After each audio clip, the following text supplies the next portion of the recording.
بالفيديو تصريح خطير من مدرب النمسا بعد تعادله أمام الجزائر، ويصفع صحفي مغربي استهزأ بالجزائر: شاهد ماذا حدث. ولكن قبل أن نبدأ، إذا كنت فخورا بالمنتخب الجزائري فيرجى الإعجاب بالفيديو والاشتراك في القناة. بعد تعادل منتخب الجزائر مع النمسا والتأهل لدور 32 من كأس العالم، قال مدرب منتخب النمسا في تصريح عقب نهاية المباراة: إن ما قدمه المنتخب الجزائري في هذه البطولة يؤكد أنه أقوى منتخبات البطولة بلا نقاش.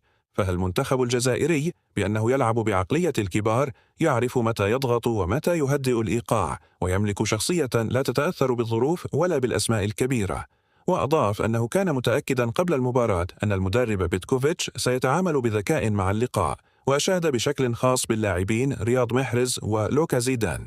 وأكد مدرب النمسا أن تأهل الجزائر إلى دور 32 لم يكن محض صدفة أو نتيجة حسابات، بل هو نتيجة عمل واضح وانضباط تكتيكي كبير وثقة عالية في اللاعبين. وأضاف أن الجانب التحكيمي أصبح عامل قلق كبير، مشيرا إلى أن التحكيم في البطولة صار عاملا حاسما وليس مجرد جزء من اللعبة، معربا عن خوفه من تكرار سيناريوهات قد تضر بالجزائر في المباريات القادمة.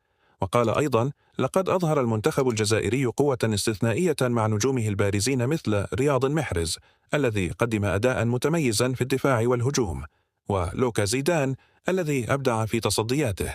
المنتخب الجزائري أظهر أيضا توازنا بين الخطوط، حيث كان هناك انسجام وتفاهم كبير بين الدفاع والهجوم، مع أداء مميز من حارس المرمى واللاعبين في خطوط الدفاع، ما جعل الفريق صعب الاختراق وفعالا في الهجمات المرتدة. هذا الأداء الرائع وأسلوب اللعب المتزن والروح القتالية العالية أكدت للعالم أن الجزائر من المرشحين الأوائل للفوز باللقب، وأنه يقدم أفضل نسخة له في تاريخه بكأس العالم.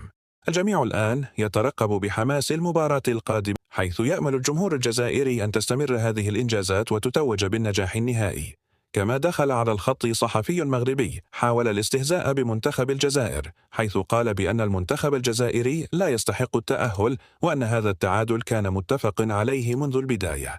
وجاء الرد من مدرب النمسا وقال: الجزائر تستحق التأهل بكل جدارة، حيث أكدوا في المباراة قوتهم، والتعادل في الدقائق الأخير دليل على ذلك.